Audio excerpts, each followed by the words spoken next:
Welcome to the basic safety training video for ENME 538. This video presupposes that you have already taken ENMF 417. This video is the first step in the training process. Upon successful completion of the training process, you will be able to use some of the tools and facilities available at the Department of Mechanical and Manufacturing Engineering for fabrication of your design projects. Let's get started.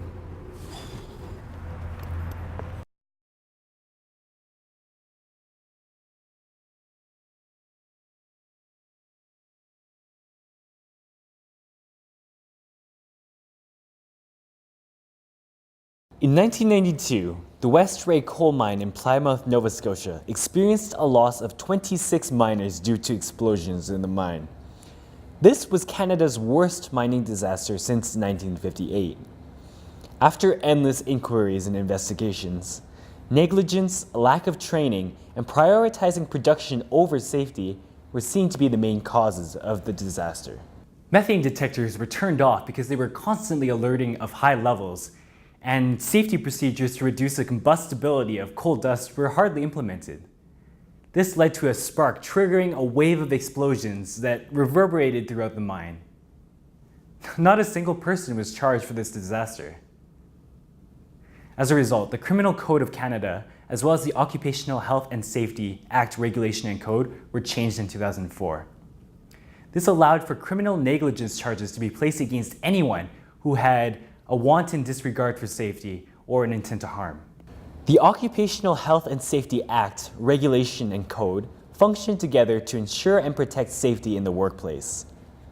The Act legally requires employers, workers, suppliers, and contractors to put health and safety at the forefront while working. Officers of the Act may inspect workplaces and can halt work being done if deemed unsafe. Workers are protected under the Act, meaning they cannot be disciplined or dismissed while acting under the Act. The regulation deals with details regarding the Act, including certifications, training, and permits. The Code is a highly in-depth document that deals with specific safety requirements involving different equipment and industries. For example, Part 6 deals with cranes, whereas Part 41 deals with work requiring rope access. For more information, see the Alberta Human Services website. Safety will be an important part of your career.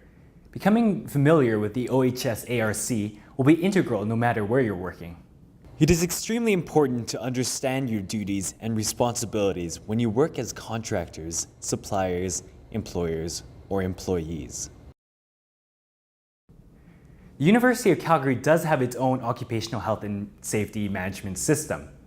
It's broken up into 8 key elements: organizational commitment, hazard identification and assessment, hazard control, formal workplace inspections, qualifications, orientation and training, emergency response planning, incident investigation, and program administration. The Occupational Health and Safety Management System is designed so that all of the requirements of the OHSA are diligently met or exceeded. By adopting this system, the safety and well-being of all the individuals at the university are protected and monitored. More information can be found on the website.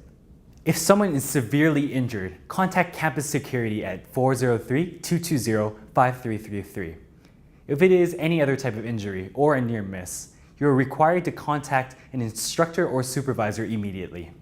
In addition to that, it is a requirement to make a report through the University of Calgary's online accident reporting system, or ORS. You can access this by going through ucalgary.ca/safety/ORS.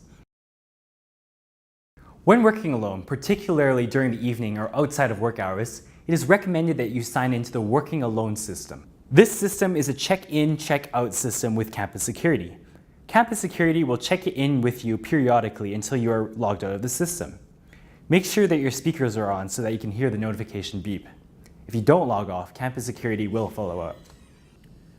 Additional safety information such as WHMIS, lab safety, or other such links can be found on the University of Calgary's Environment, Health and Safety page at ucalgary.ca/safety.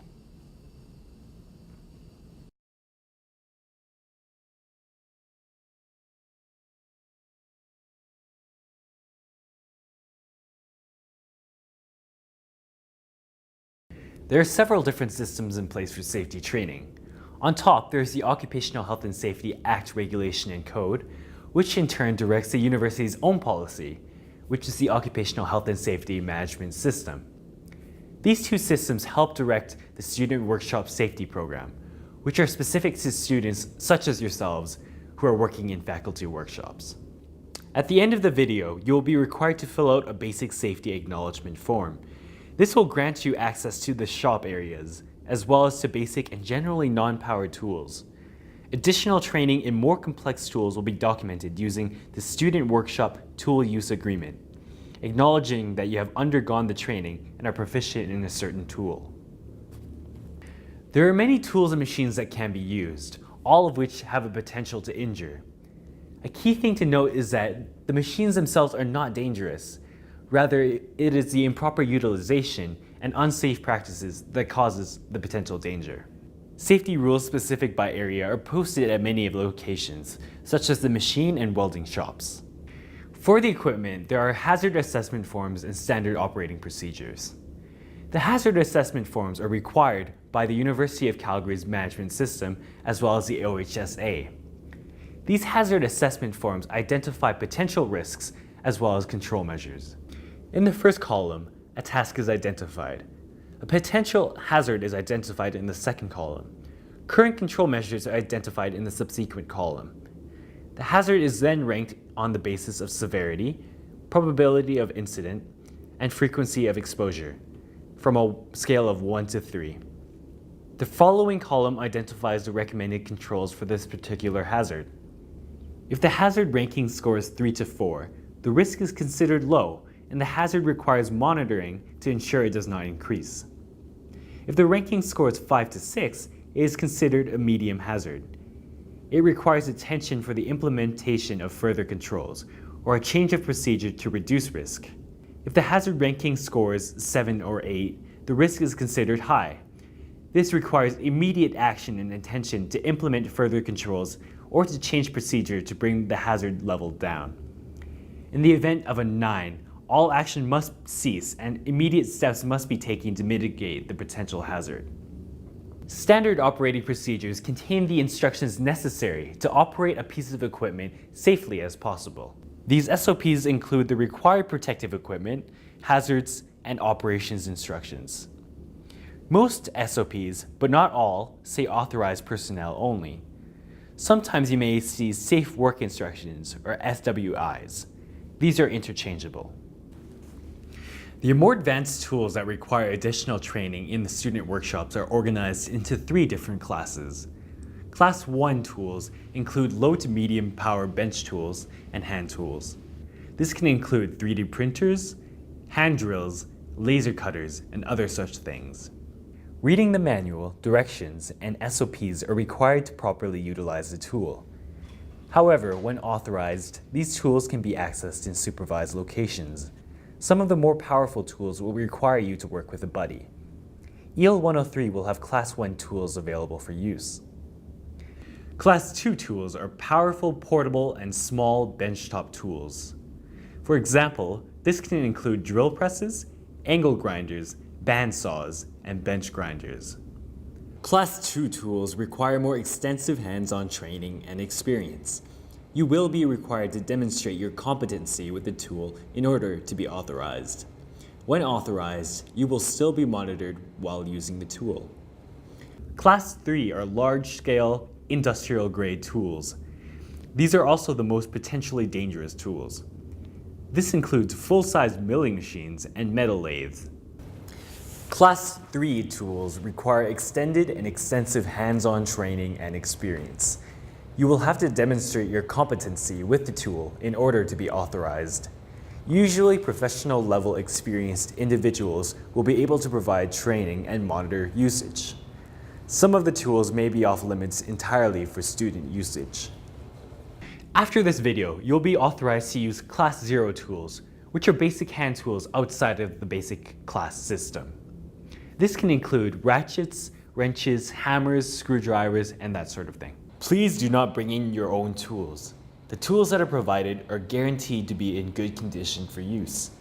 In addition, for maximum safety, we want to make sure that you are authorized with the tool before you use it.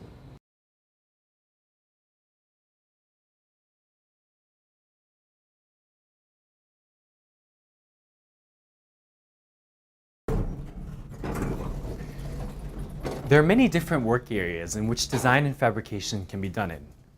Most are in the mechanical engineering building, while the engineering block C machine shop can be used for painting, and EEL 103 can be used as a design studio. Let's take a look at some of these areas. The design studios like MEB 101 can be used for group work and collaboration, assembly, and studying. Please keep in mind that these work areas are considered clean and should not have any messy operations done, such as painting, drilling, or grinding. EEL 103 can also be used as a design studio. Machine shops are used for manufacturing. They have basic hand tools and may have drill presses, lathes, as well as other assorted equipment. More complex equipment requires advanced training. Having taken ENMF 417, you will have had some exposure to some of the manufacturing processes in the shop. If you find the need to spray paint your project, the machine shop in Engineering Block C has a properly ventilated booth that you can access by talking to the technicians there. You can also spray paint in MEB 139 by making arrangements with the technical staff. Welding shops are used for joining materials by fusing them together, usually by melting the workpieces and adding a filler molten material in between. Again, additional training will need to be undergone in order to weld.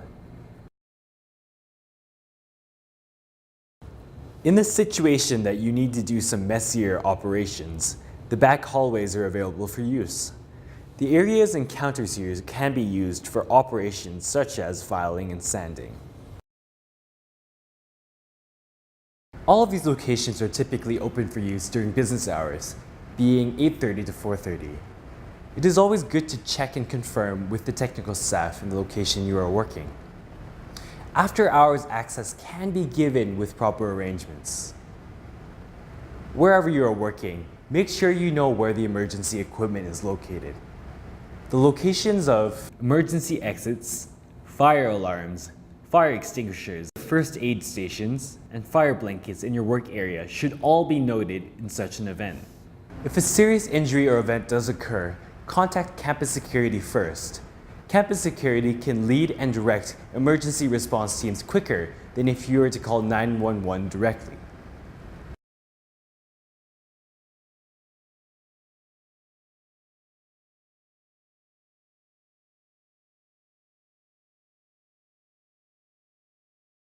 PPE stands for Personal Protective Equipment. Invariably, in the workshops, safety glasses as well as closed-top shoes should be worn at all times. More PPE may be required according to the standard operating procedures of a particular piece of equipment. In many cases, you will need to provide what the department does not have. Again, the PPE worn varies depending on the equipment and task being done. Some basic rules are as follows. When there are rotating parts, such as on a lathe, long sleeves should be rolled up and gloves should not be worn. This minimizes the risk of clothing being caught on the rotating parts. When residual waste is produced, such as when you are drilling, working on the lathe, grinding, or any operation like that, eye protection should be worn. Usually safety glasses are fine, but in more extreme cases, face shields may be required. When welding, all the appropriate equipment must be worn, including a welding helmet, appropriate welding clothing, as well as gloves. Again, please refer to the standard operating procedures or ask the technical staff for the appropriate PPE to wear.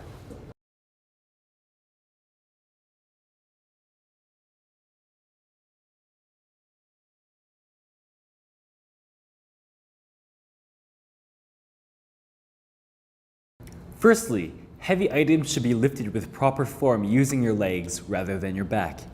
In addition to lifting heavy items, there is also the hazard of dropping them. With care and attention, protective footwear, as well as asking for help when needed, hazards associated with dropping can be avoided. All tools and items present a potential of projectiles. Many of these can be brought and caused by improper use of tools, or they can be produced residually when performing an operation. Always use tools for their intended purpose. Make sure that your workpiece is completely secured before performing an operation. Also, use the required PPE, usually safety glasses, when there is a risk of projectiles. Wrenches, ratchets, and hammers all pose a hazard of pinching or crushing. Extra care and attention is needed when using these tools, making sure not to accidentally hit or twist your hands or any other part of your body. When using a ratchet or wrench, you should generally have an open palm. As stated earlier, spray painting should only be done in particular areas. This includes the spray booth in ENC 090 or in MEB 139. These areas have proper ventilation and can mitigate the hazards associated with the toxic and explosive fumes. Be careful not to overpaint your project or to breathe in the fumes. Again, please see the technical staff in Engineering Block C or the mechanical building to spray paint. Soldering presents several risks, including the potential for burning as well as the fumes. Make sure that before you solder, you are in an appropriate location. Currently, the best place to solder is in EEL 103. EEL 103 contains fume hoods that you can use to properly ventilate out the fumes. If you ever have any questions, ask the technical staff. Be attentive when you are soldering. Make sure not to breathe in the fumes or to touch any heated component. All power tools may present an electrocution hazard. Make sure that grounded plugs always have a ground socket, and to fix or replace frayed or damaged cords to minimize the likelihood of electrocution. Lastly, with all the tools and actions, there is the hazard of repetitive stress causing injury. To avoid these type of injuries, you should be switching tasks or taking breaks.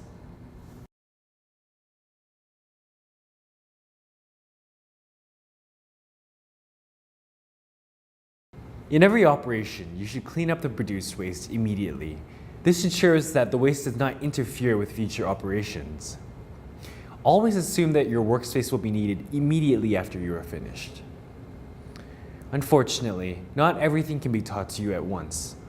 Only a limited amount of people are allowed in a certain area at a time, due to space limitations. Even though we have provided some training on the tools and techniques, access to these tools and locations are still subject to the scrutiny and discretion of the technical staff. Please ask them if you have any questions.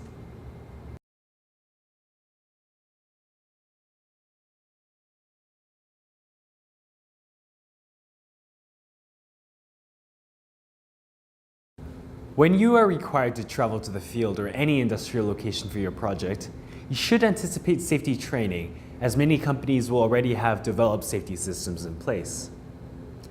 Don't be afraid to ask questions about safety and regulations while you're there. Even asking something like, shouldn't we be wearing safety glasses, could save someone's eyesight.